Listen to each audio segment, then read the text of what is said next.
नमस्कार।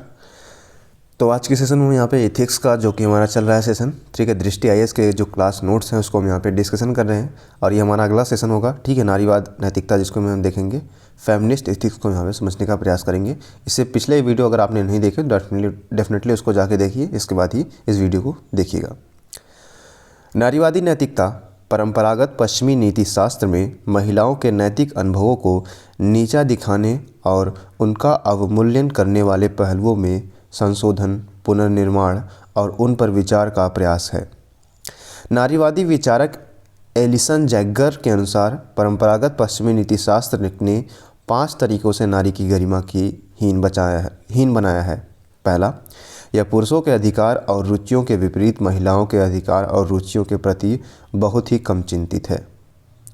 दूसरा, निजी जिंदगी जिसमें नारी खाना बनाती है, सफाई करती है, बच्चों, बूढ़ों और बीमार परिवारजनों का ख्याल रखती है, उस निजी जिंदगी की समस्याओं में परंपरागत नीति शास्त्र नैतिक दृष्टिकोण से विचार विमर्श करना महत्वपूर्ण ही नहीं समझता। तीसरा, परंपरागत नीति शास्त्र में यह अवधारणा निहित है कि महिलाएं नैतिक तौर पर पुरुष जितनी परिपक्व या विकसित नहीं होती हैं। चौथा, परंपरागत नीति शास्त्र स्वतंत्रता, स्वायत्तता, अलगाव, तर्क, संस्कृति, युद्ध और मृत्यु जैसे पौरुष लक्षणों का भी मूल्यन अर्थात ओवर वैल्यू करता है, जबकि परस्पर निर्भरता, सामुदायिकता, संबंधन, भावना, प्रकृति, शांति, जीवन और स्थिरता जैसे स्त्रैण गुणों अर्थात फेमिनाइन ट्रेट्स को सदैव कम आंकता है। यानी जो पुरुषों के अंदर जो गुण यहाँ पे है, ठीक है, जो पुरुषत्व कहते हैं, जिसे हम पुरुषत्व गुण कहते हैं, उसको यहाँ पे सदैव जो है ऊपर की दृष्टि से देखता है, अभिमूल्यन यानी ओवर वैल्यूड, ठीक है, यानी उसका जो मूल्य है उससे कहीं अधिक उसकी तवज्जो देता है, जबकि जो स्त्रीत्व गुण के अंतर्गत आते हैं, ठीक है, उसको कम, ठीक है, फेमिनिस्ट ट्रेट्स को जो है सदैव कम आंकता है। इस तरीके से हमें बताया गया है। परंपरागत नीति शास्त्र नियम, सार्वभौमता और निष्पक्षता पर जोर देने वाली नैतिक तार्किकता के सांस्कृतिक तौर पर मर्यादा तरीकों को रिश्तों, विशिष्टता और पक्षपात पर जोर देने वाली नैतिक तार्किकता के सांस्कृतिक तौर पर स्त्रैण तरीकों पर अधिक महत्व देता है। वहीं बात करें कि नारीवादी विचारकों के अनुसार पारंपरिक और धार्मिक नीति शास्त्र मुख्यतः पुरुषों द्वारा पुरुषों के लिए बनाए गए हैं, जिन्हें हम मेन स्ट्रीम कहते हैं, वह दरअसल मेल स्ट्रीम है। नारीवादियों का सबसे महत्वपूर्ण विचार है द पर्सनल इज़ पॉलिटिकल, अर्थात व्यक्तिगत ही राजनीति है। चूँकि शोषण और दमन व्यक्तिगत जीवन में सबसे ज़्यादा हैं, इसलिए राज्य का हस्तक्षेप होना ही चाहिए। ऐसा न करने से रूढ़िवादी नीतिशास्त्र पारिवारिक संरचना को निर्धारित करने लगता है, जो महिलाओं के विरुद्ध है। नारीवादियों का मुख्य आदर्श खुद को व्यक्ति के रूप में दर्जा दिलाना है, ऐसा दर्जा जिसमें सम्मान और गरिमा हो। दार्शनिकों एवं विचारकों के स्तर पर देखें तो कबीर जैसे क्रांतिकारी चिंतक और महात्मा गांधी जैसे महान नेता के विचारों में नारी की उपेक्षा किसी न किसी मात्रा में दिख जाती है। प्रसिद्ध जर्मन दार्शनिक कांट ने भी कहा है कि महिलाएं भावनाओं के अधीन होती हैं, वे कर्तव्य चेतना के निरपेक्ष आधार पर चलने में सक्षम नहीं होती। हिंदू धर्म में पिंडदान, दहेज प्रथा व सती प्रथा जैसी व्यवस्थाओं में भी पुरुष वर्चस्व ही दिखाई देता है। यहूदी, ईसाई व इस्लाम धर्म के अनुसार औरत पुरुष की अतिरिक्त पसली से बनाई गई है, ठीक है। इस्लाम धर्म या फिर ईसाई या यहूदी या फिर इस्लाम धर्म में कहता है कि जो औरत है वो पुरुष की जो पसली, जो अतिरिक्त पसली बचती है, उसी से बनाई गई, उसकी निर्माण हुआ है। उसी ने आदिम को वह आदिम पाप करने के लिए प्रेरित किया, जिसका दंड के तौर पर आदम और ईव दोनों को स्वर्ग से निकाल दिया गया, ठीक है। आप जब पढ़े होंगे, कामायनी में भी पढ़ा होगा। आज तक समस्त मानव जाति पहली औरत के पाप को ही भुगत रही है। इस्लाम के प्रसिद्ध ग्रंथ हदीस में तो यहाँ तक कहा गया है कि सभी औरतें हव्वा की बेटियां हैं, जिन पर विश्वास नहीं किया जा सकता। इन सभी दार्शनिक धार्मिक विचारकों के प्रचलन में प्रचलन ने सदैव नारी की गरिमा को हीन बनाया है और नारीवादी नैतिकता की मांग इन धारणाओं के खिलाफ आवाज़ उठाकर नारी को समाज में प्रतिष्ठा और सम्मान दिलाना है। अब बात करते हैं नारीवादी आंदोलन और नारीवादी नैतिकता की। यदि नारीवाद की विभिन्न धाराओं पर नज़र डालें तो तीन प्रमुख व कुछ गौण धाराएं देखी जा सकती हैं। ये तीन प्रमुख धाराएं हैं। पहला, उदार नारीवाद, अर्थात इस विचारधारा की समर्थक मेरी वाल्टनक्रॉफ्ट ने अपनी पुस्तक में दावा किया कि यदि महिलाओं को उचित शिक्षा मिल जाए व उसे भी तार्किक प्राणी मान लिया जाए तो लैंगिक अंतर स्वतः खत्म हो जाएगा। इसी विचारधारा के समर्थक में जे.एस. मिल का मानना था कि स्त्रियों को शिक्षा, रोजगार और मतदान जैसे अधिकार दिए जाने चाहिए। वस्तुतः जब स्त्रियों को पुरुषों के समान मानवाधिकार दिए जाएंगे तभी तो इस प्रक्रिया में अगले चरण में नैतिक परिप्रेक्ष्य में भी उनको महत्व मिलना शुरू होगा। वहीं मार्क्सवादी नारीवाद मानते हैं कि इस विचारधारा के समर्थक उदार नारीवादियों से असहमत हैं। इनका मानना है कि समाज में दमित एक प्राणी का व्यक्तिगत और व्यावसायिक तौर पर विकास कर पाना असंभव होता है। उनके अनुसार जब पूंजीवादी प्रणाली को समाजवादी व्यवस्था से प्रतिस्थापित कर महिलाओं और पुरुषों दोनों को उनके कार्यों के लिए निष्पक्ष तरीके से भुगतान किया जाएगा तभी समाज में पुरुषों की तभी समाज में औरतों को पुरुषों से हीन समझा जाना समाप्त हो पाएगा। इन्होंने क्या कहा है कि इन्होंने कहा कि जो पूंजीवादी व्यवस्था है उसको समाजवादी व्यवस्था से प्रतिस्थापित कर दिया जाए समाज में, और आर्थिक रूप से यानी सामाजिक आर्थिक रूप से महिलाओं को पुरुषों के बराबर समझा जाए और वे बराबर वेतन, ठीक है, वही चीज़ें बताई गई हैं, तभी जो है समाज में जो है क्या हो पाएगी, समानता आ पाएगी। महिलाएं जब आर्थिक, शैक्षिक और राजनैतिक तौर पर पुरुष के समान सशक्त होंगी तभी लैंगिक भेदभाव खत्म होगा एवं समाज एवं नैतिक प्रणालियों में महिलाओं की स्थिति सुदृढ़ होगी। अगली विचारधारा है उग्र नारीवाद। अब इस विचारधारा के समर्थक उदार नारीवादियों और मार्क्सवादी नारीवादियों दोनों से असहमत हैं। इनका मानना है कि औरतों का पुरुष के अधीन होने व कमतर माने जाने का प्राथमिक कारण औरत की यौन क्रिया और बच्चा पैदा करने में अहम भूमिका निभाने की जिम्मेदारी है। उग्र नारीवाद उन सभी प्रणालियों, परंपराओं, प्रथाओं एवं नियमों का उन्मूलन चाहते हैं जिनके चलते महिलाएं अपनी यौन प्राथमिकताओं को दबाने और पुरुषों की अधीनता को स्वीकार करने के लिए अभिशप्त हैं। बात करें कि केट मिलेट के अनुसार मनुष्य के इतिहास में चाहे जितनी संरचनाएं बनी और ख़त्म हुई हों किंतु एक व्यवस्था हमेशा स्थिर रही है, वह है पितृसत्ता। बच्चों को बचपन से ही विशेष प्रकार के मूल्य सिखाकर इस पितृसत्ता के अनुकूल ढाल दिया जाता है। इसका समाधान सिर्फ यही है कि दुनिया भर की स्त्रियों में अपने अधिकारों और व्यक्तित्व की चेतना पैदा की जाए ताकि वे पितृसत्ता के ढांचे से लड़ सकें। निष्कर्ष तौर पर कहा जा सकता है कि नारीवादी आंदोलन लगातार महिलाओं को सामाजिक, आर्थिक, राजनीतिक एवं नैतिक प्रणालियों में बराबर मंच दिए जाने की वकालत करता रहा है। नारीवादी नैतिकता की विषय वस्तु भी वो सामाजिक प्रणालियां हैं जिनके आधार पर परंपरागत नीतिशास्त्र ने सदैव महिलाओं के साथ भेदभाव किया है। नारीवादी नैतिकता उन प्रणालियों के सुधार व पुनर्निर्माण का वैचारिक मंच उपलब्ध कराती हैं। अगला हमारा है पशु संबंधी नैतिकता अर्थात एनिमल एथिक्स। पशुओं के अधिकारों का आधार पशु संबंधी नैतिकता ही मानी जाती है, क्योंकि मनुष्येतर प्रणालियों, विशेषतः पशुओं के अधिकारों को मनुष्य प्रायः नैतिक धरातल पर ही मानने के लिए राजी हो पाया है। पशु संबंधी नैतिकता के अंतर्गत मनुष्यों से अपेक्षा की जाती है कि वे नैतिक उत्तरदायित्व समझकर कुछ मनुष्येतर प्राणियों के साथ गरिमापूर्ण व्यवहार करें। उन्हें महज अपने उपभोग की वस्तु न समझकर उनके जीवन का भी सम्मान करें। यहाँ एक अहम प्रश्न सामने आता है कि क्या अन्य जीवों, विशेषतः पशुओं को अधिकार मिलने चाहिए। प्रायः यह माना जाता रहा है कि पशुओं के अधिकारों की बात करना अप्रासंगिक है, क्योंकि पशुओं के पास सोचने की शक्ति नहीं होती। दूसरा, पशुओं के पास वास्तविक चेतना अर्थात रियल कॉन्साइंस नहीं होता। और संसार में पशुओं का अस्तित्व मनुष्य के उपयोग के लिए ही है और पशुओं में आत्मा नहीं होती और पशु नैतिक व्यवहार नहीं करते एवं पशु नैतिक समुदाय के सदस्य नहीं हैं और पशुओं में स्वतंत्र नैतिक निर्णय लेने की क्षमता नहीं होती।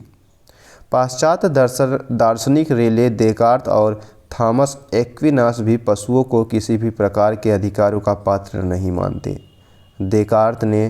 देकार्त के अनुसार पशु जटिल जैव रोबोटों अर्थात कॉम्प्लिकेटेड बायोलॉजिकल रोबोट से ज़्यादा कुछ भी नहीं है, परंतु पशुओं को अधिकार दिए जाने के समर्थन भी अपने तर्कों के आधार पर पशुओं को भी अधिकार दिए जाने का पुनर्जोर वकालत करते हैं।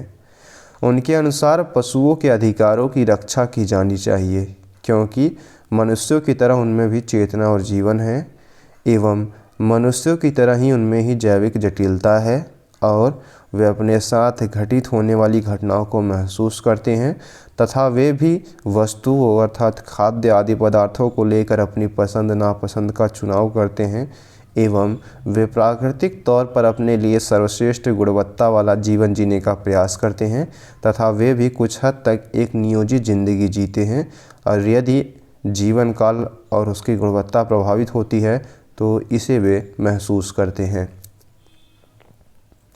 पुनः पशुओं के अधिकारों के प्रबल समर्थक भी सभी मनुष्येतर पशुओं के लिए नैतिक तौर पर अधिकारों की हिमायत नहीं करते। उनके अनुसार यदि नैतिक अधिकारों के परिप्रेक्ष्य में देखें तो मनुष्येतर जीवों के 3 वर्गीकरण हो सकते हैं। पहला, ऐसे जीव जिन्हें अपने अस्तित्व के होने का पूर्ण एहसास होता है और वे अपना अस्तित्व बनाए रखने की कोशिश करते हैं। ऐसे जीवों के बारे में नैतिक दृष्टिकोण से सोचा जाना चाहिए क्योंकि ये दर्द और सुख को महसूस कर पाते हैं, उन्हें अपने अस्तित्व का भान होता है एवं उनमें तकलीफ रहित जिंदगी जीने की इच्छा होती है। इस श्रेणी में उच्चतर वर्ग के पशु आते हैं जैसे स्तनपायी अर्थात मैमल्स, उदाहरण गाय, कुत्ता आदि। दूसरा यानी ख, ऐसे जीव जो दर्द और सुख अर्थात प्लेजर महसूस करते हैं, दर्द से बचने की इच्छा भी करते हैं परंतु उन्हें अपने अस्तित्व को बनाए रखने का एहसास नहीं होता। इस श्रेणी के जीवों के संबंधों में भी थोड़ा बहुत नैतिकता दृष्टिकोण से सोचा जाना चाहिए क्योंकि दर्द और सुख का एहसास तो इन्हें भी होता है।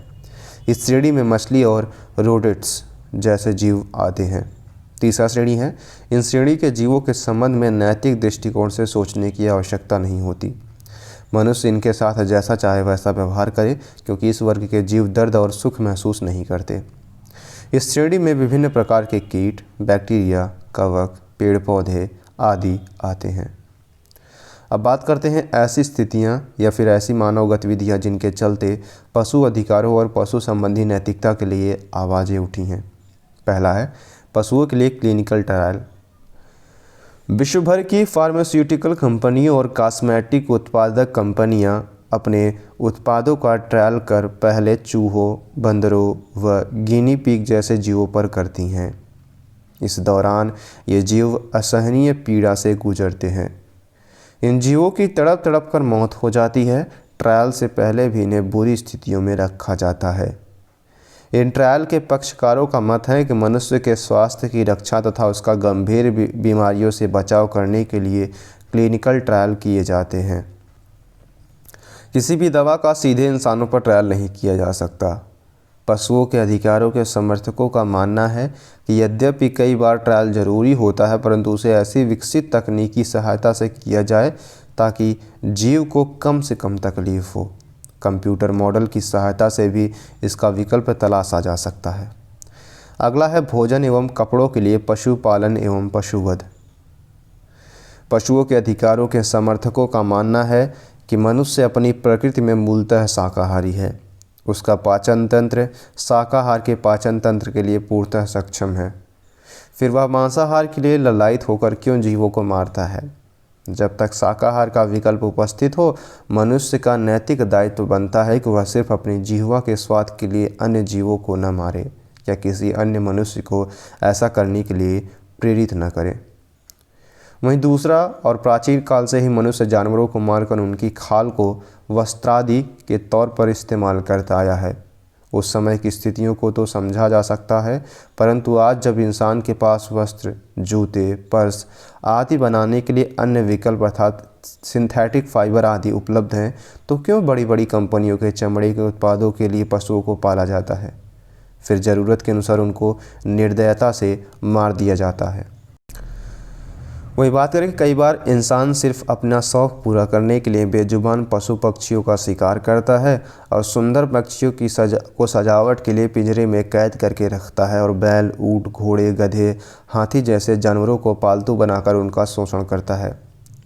नैतिकता के धरातल पर देखें तो सभी जानवरों को उनके प्राकृतिक आवास में रहने दिया जाना चाहिए।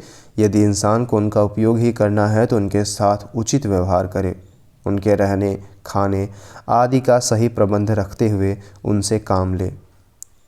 इसी प्रकार पशु पक्षियों को सिर्फ अपने मनोरंजन के लिए चिड़ियाघरों में कैद करके नहीं रखा जाना चाहिए।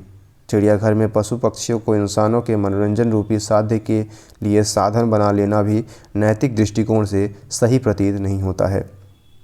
वहीं बात करें कि कई बार अत्यधिक जनसंख्या बढ़ जाने के चलते कुछ पशुओं को वर्मिन घोषित कर उनके बड़े स्तर पर मारने की इजाज़त सरकार दे देती है, जिसे नीलगाय।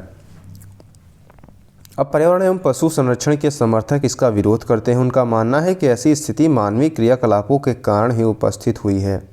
पशुओं के प्राकृतिक आवासों को नष्ट करके तथा खाद्य श्रृंखला में चोटी पर स्थित जीवों जैसे शेर, बाघ, व्हेल, बाज आदि का शिकार करने के कारण ऐसी स्थिति आई है। अतः इंसान की गलती की सज़ा पशु पक्षियों को क्यों दी जाए। अगला है क्यों उल्लंघन करता है मनुष्य पशुओं के अधिकारों का। आइए देखते हैं।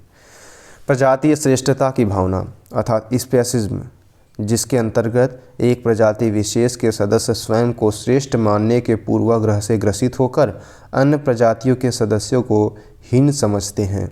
सबसे ज़्यादा यह भावना मनुष्य अर्थात ह्यूमन बीइंग में ही पाई जाती है। मनुष्य स्वयं को सभी जीव जंतुओं से श्रेष्ठ समझता है तथा उनके किसी भी प्रकार के अधिकारों की अवहेलना कर उनका उपयोग या उनको हानि पहुंचाना अपना अधिकार समझता है, अपनी ज़रूरतों जैसे भोजन, वस्त्र आदि के लिए। वहीं अपने मनोरंजन के लिए उन्हें पालतू बनाकर या सर्कस या चिड़ियाघर में कैद करके एवं उनके जीवन के प्रति संवेदनशीलता के अभाव में और कुछ परंपराओं और चिंतकों से प्रेरित होकर। अब बात करते हैं विभिन्न धर्मों में पशुओं की क्या स्थिति है। प्रायः यह माना जाता है कि बौद्ध धर्म में पशुओं के प्रति करुणा और प्रेम का भाव अंतर्निहित है, परंतु आश्चर्यजनक रूप से हम कुछ जगह इसके विपरीत स्थिति पाते हैं। जैसे बौद्ध मानते हैं कि पिछले जन्मों के बुरे कर्मों के कारण पशु के रूप में पुनर्जन्म होता है, अर्थात पशु जीवन बुरे कर्मों का नतीजा है और जब तक उनके पूर्वजन्म कर्म फल खत्म नहीं हो जाते वे पशु रूप में ही जन्म लेते रहते हैं। भाव यह है कि पशु मनुष्य से हीन रूप में ही जन्म लेते हैं। भाव यह है कि पशु मनुष्य से हीन प्राणी होते हैं, फिर भी बौद्ध धर्म के अनुयायी किसी भी पशु को किसी भी प्रकार का तकलीफ या मारने को गलत ठहराते हैं। वहीं परंपरागत ईसाई धर्म में पशुओं को मनुष्यों के सभी दृष्टियों में हीन समझा गया है, क्योंकि पशुओं में मनुष्यों की तरह न तो आत्मा होती है न ही बुद्धि। परंपरागत ईसाई धर्म में मनुष्य के पशुओं के प्रति किसी भी प्रकार के नैतिक दायित्व नहीं माने गए हैं, इसलिए मनुष्य जैसे चाहे वैसे पशुओं के साथ व्यवहार करे। उनका व्यवहार पशुओं के साथ कितना भी क्रूर क्यों न हो, उसे अनैतिक नहीं कहा जाएगा। ऑगस्टीन एवं और इक्विनास जैसे चिंतकों के इस मत के समर्थक माने जाते हैं, परंतु आधुनिक ईसाई मत पशुओं के प्रति बहुत ही सहानुभूतिपूर्ण दृष्टिकोण रखता है।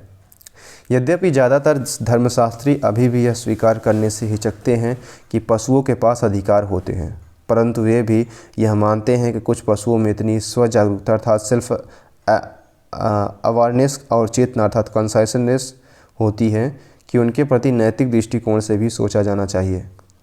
कॉन्साइसनेस। पशुओं के प्रति अच्छे व्यवहार के हिमायती लोग कुछ तर्कों के आधार पर अपना पक्ष रखते हैं। जैसा पहला, बाइबिल में भी बताया गया है कि मनुष्य और पशु दोनों को ईश्वर ने बनाया है। ईश्वर के आदर्श विश्व में मनुष्य पशुओं के साथ सद्भावपूर्ण रहते हैं। दूसरा, ईश्वर की बनाई गई प्रत्येक वस्तु का सम्मान किया जाना चाहिए। पशुओं को भी ईश्वर ने बनाया है, अतः पशुओं के साथ किसी भी प्रकार का गलत व्यवहार ईश्वर का अपमान करना है। वहीं तीसरा, ईश्वर अपनी बनाई गई वस्तुओं के मध्य भेदभाव नहीं करता है। पशु भी ईश्वर के मनुष्य के समान ही प्रिय है। हिंदू धर्म में प्रायः पशुओं के साथ अच्छा व्यवहार किया जाता है। इसमें गाय को सबसे पवित्र तथा पूजनीय माना गया है। अहिंसा का सिद्धांत हिंदुओं को पशुओं के साथ उचित व्यवहार करने के लिए प्रेरित करता है। साथ ही हिंदू धर्म में अनेक पशुओं को विभिन्न देवी देवताओं का वाहक और उनका प्रिय बताकर उनकी महत्ता बढ़ाई गई है।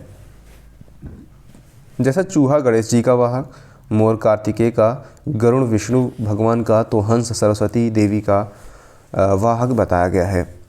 शेर जैसा खूंखार पशु दुर्गा माँ का वाहक है, तो सांप जैसा विषैला जीव शंकर जी के गले की शोभा बढ़ाता है।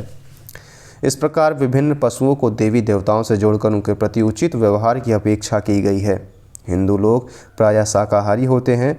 अनेक मंदिरों में पवित्र पशुओं को पाला जाता है। ऐसा नहीं है कि हिंदुओं में पशुवध जैसी घटनाएं नहीं होती। आमतौर पर बूचड़ खाने और उनसे जुड़ी गतिविधियां निम्न जाति के लोग करते हैं। इस्लाम धर्म में पशुओं के प्रति दयालुता और सहानुभूति रखने की शिक्षा दी जाती है।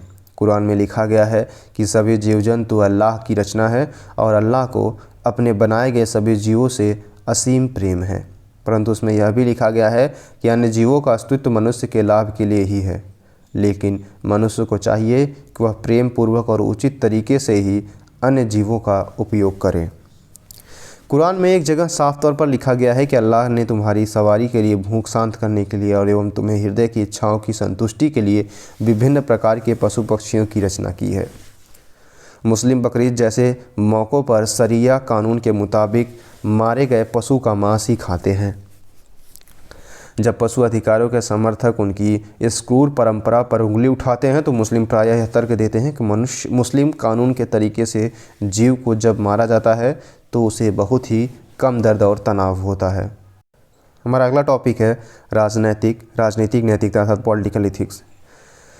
राजनीतिक नैतिकता के अंतर्गत विभिन्न राजनीतिक कार्रवाई अर्थात पॉलिटिकल एक्शंस और राजनीति से जुड़े लोगों अर्थात पॉलिटिकल एजेंट्स के व्यवहार का नैतिक सिद्धांतों के परिप्रेक्ष्य में मूल्यांकन किया जाता है। बात करें राजनीतिक नैतिकता के दो पक्ष हैं कौन कौन से, प्रक्रियागत नैतिकता अर्थात इथिक्स ऑफ प्रोसेस और नीतिगत नैतिकता अर्थात इथिक्स ऑफ पॉलिसी।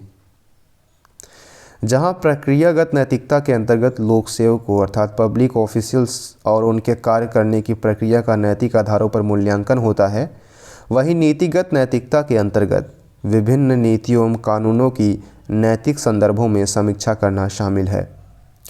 राजनीति में नैतिकता का समावेश संभव है या नहीं, राजनीति और नैतिकता साथ साथ चल सकते हैं या नहीं, इन प्रश्नों पर विद्वानों के मध्य पर्याप्त मतभेद हैं और इस प्रश्न के पक्ष और विपक्ष में निम्नलिखित तर्क दिए जाते हैं।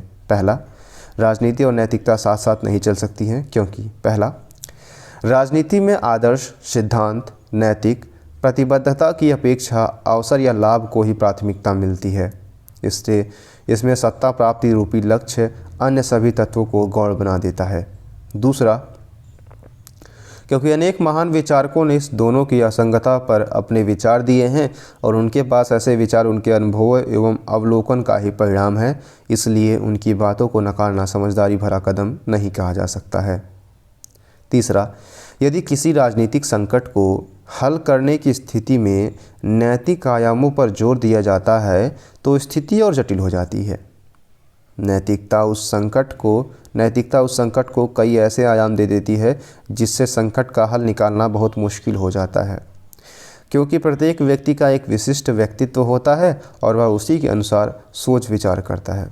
चौथा है, राजनीति में कई बार बड़े फ़ायदे या फिर भविष्य से मिलने वाले लाभ के लिए जनता को पसंद न आने वाले सख्त फैसले लेने पड़ते हैं। राजनीतिक समस्याएं राजनीतिक समाधान की ही मांग करती हैं।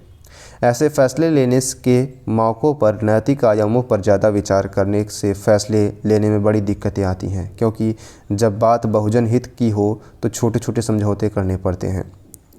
वहीं कौटिल्य ने भी कहा है कि राजनीतिक ताकत अर्थात पॉलिटिकल पावर को हासिल करने, बनाए रखने और उसे बढ़ाने की प्रक्रिया में बिना किसी नैतिक बंधन की परवाह किए किसी भी प्रकार का कदम उठाया जाना जायज़ है।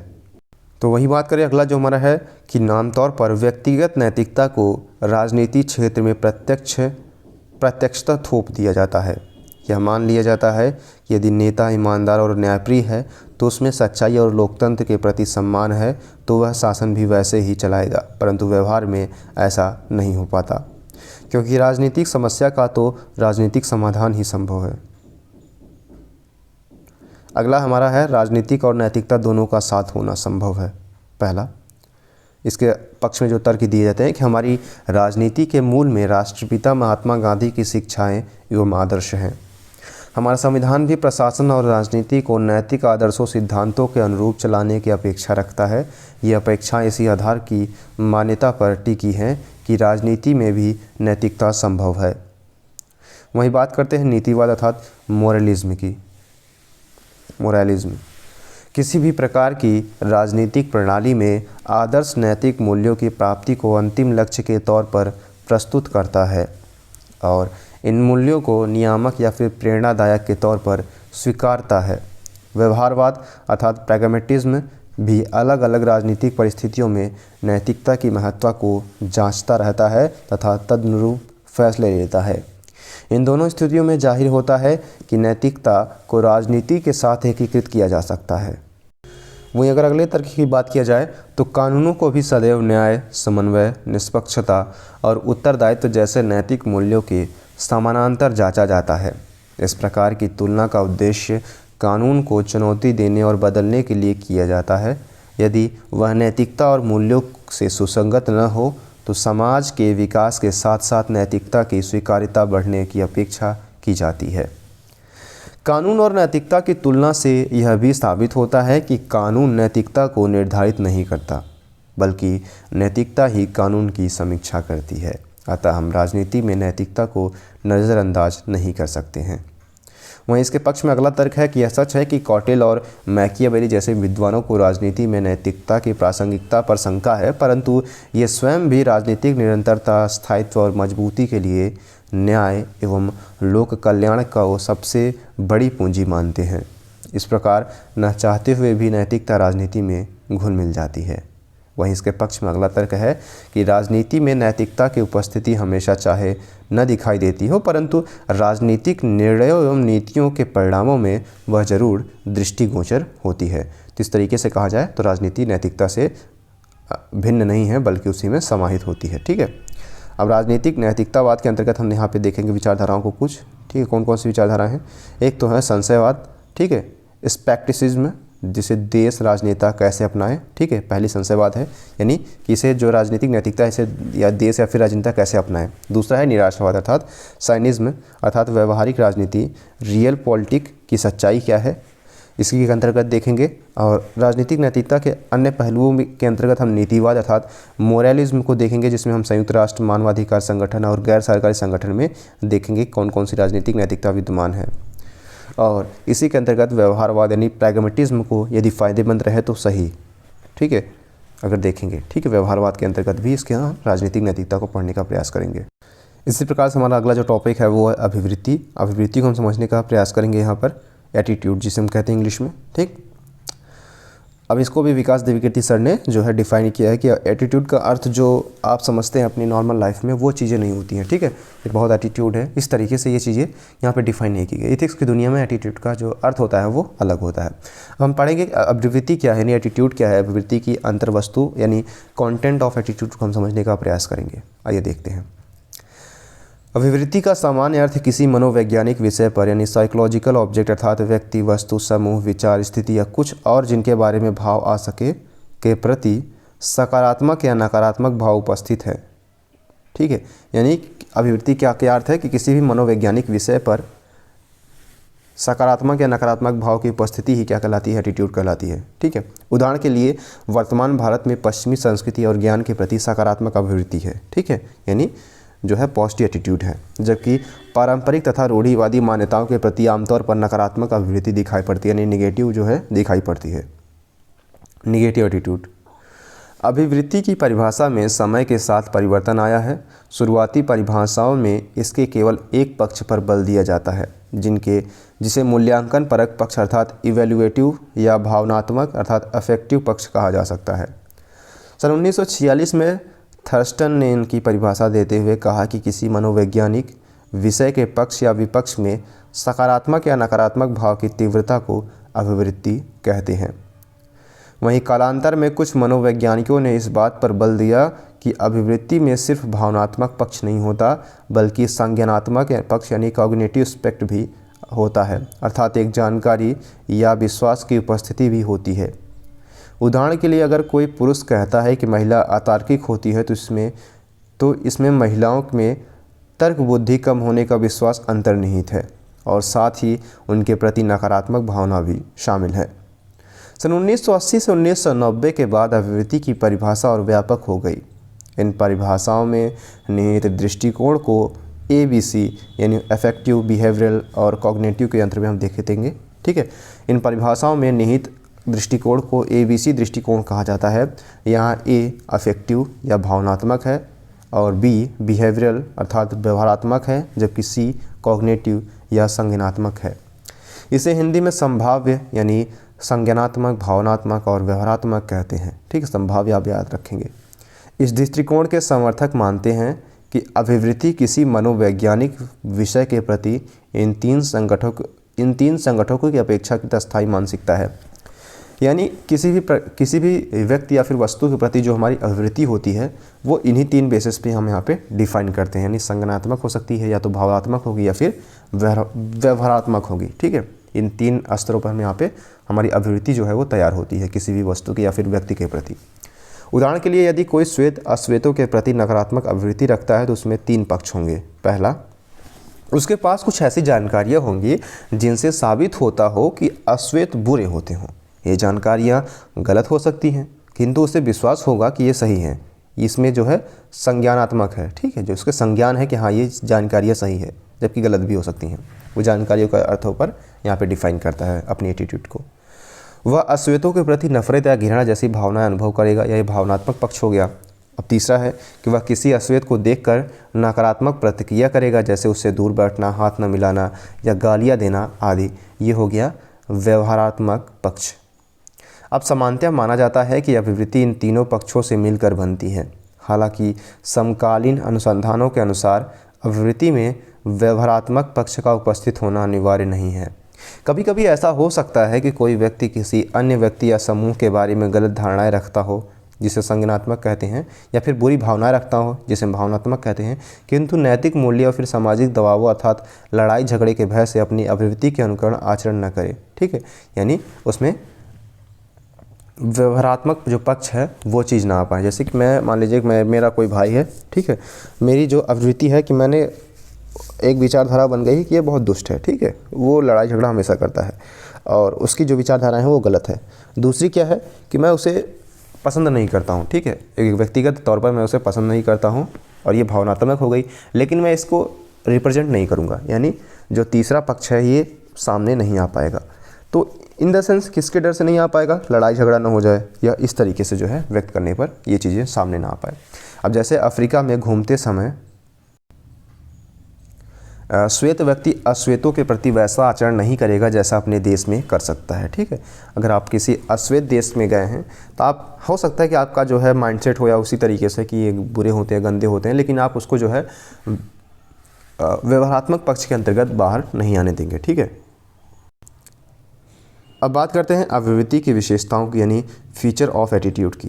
पहला, अभिवृत्तियों को सामान्यतः सीखा जाता है, अर्थात ये सामान्यतः जन्मजात नहीं होती हैं, परंतु आनुवंशिक कारकों के प्रभाव के कारण ये सीमित रूप से जन्मजात भी हो सकती हैं। दूसरा, अभिवृत्ति में सामान्यतः तीन संज्ञानात्मक, भावनात्मक व व्यवहारात्मक तत्व होते हैं। तीसरा, यह अनिवार्यतः किसी मनोवैज्ञानिक विषय से संबंधित होती है।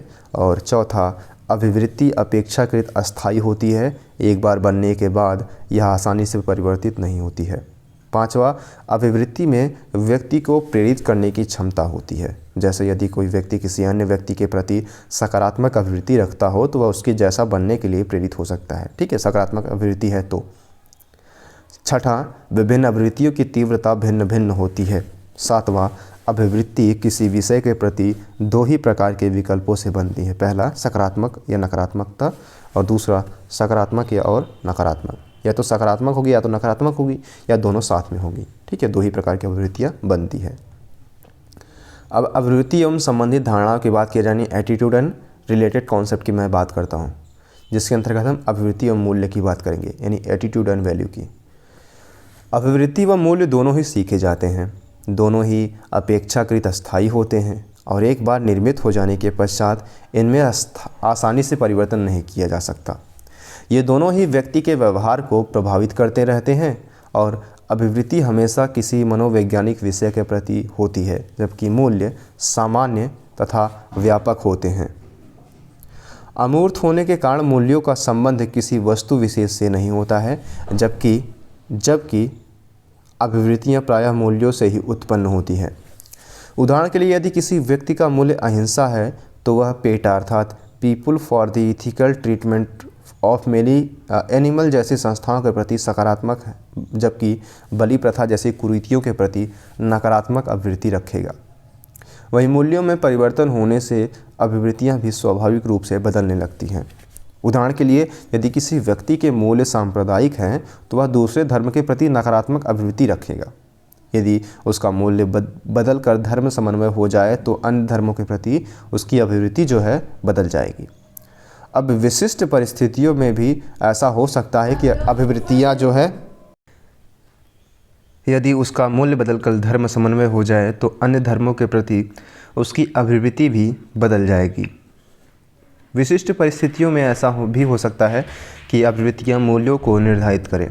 उदाहरण के लिए यदि कोई व्यक्ति ईमानदार के मूल्य को मानता है तो वह भ्रष्टाचार के प्रति नकारात्मक अभिवृत्ति रखेगा। हो सकता है कि वह नौकरी के दौरान वह आर्थिक या अन्य दबाव के कारण भ्रष्टाचार में शामिल हो जाए और उससे मिलने वाले त्वरित लाभों के कारण भ्रष्टाचार के प्रति उसकी अभिवृत्ति सकारात्मक हो जाए। लंबे समय तक ऐसा होने पर उसकी ईमानदारी का मूल्य कमज़ोर हो जाएगा या समाप्त हो जाएगा। कभी कभी अभिवृत्ति और व्यवहार का संबंध मूल्यों से निर्धारित होता है। ऐसा हो सकता है कि किसी मूल्य विशेष के कारण किसी व्यक्ति का व्यवहार उसकी अभिवृत्तियों से असंगत हो जाए। मान लीजिए कि का नाम का एक व्यक्ति जो दूसरे व्यक्ति ख से घृणा करता है। अगर ख के खिलाफ कोई जांच चल रही हो तो क के पास यह प्रमाण हो कि ख ने गलत कृत्य किया है तो उसकी नकारात्मक अभिवृत्ति को देखते हुए यह स्वाभाविक माना जाएगा कि वह ख के विरुद्ध प्रमाण या गवाही देगा। किंतु यदि क के मन में यह मूल्य है कि जो संकट में है उसकी सहायता करनी चाहिए और वह जानता है कि उसकी गवाही देने से ख बेरोजगार हो जाएगा और उसका परिवार संकट में आ जाएगा, तो वह ऐसी स्थिति में मूल्य अभिवृत्ति पर हावी हो जाएगी और क के व्यवहार को निर्धारित करेंगे। अब है अंतर जो है अभिवृत्ति और अभिरुचि में। ठीक है, इसको हम अगले सेशन में हम जल्द ही देखेंगे। अगला सेशन हमारा जल्द ही आएगा। So keep loving, keep supporting and keep stay with us. Thank you so much.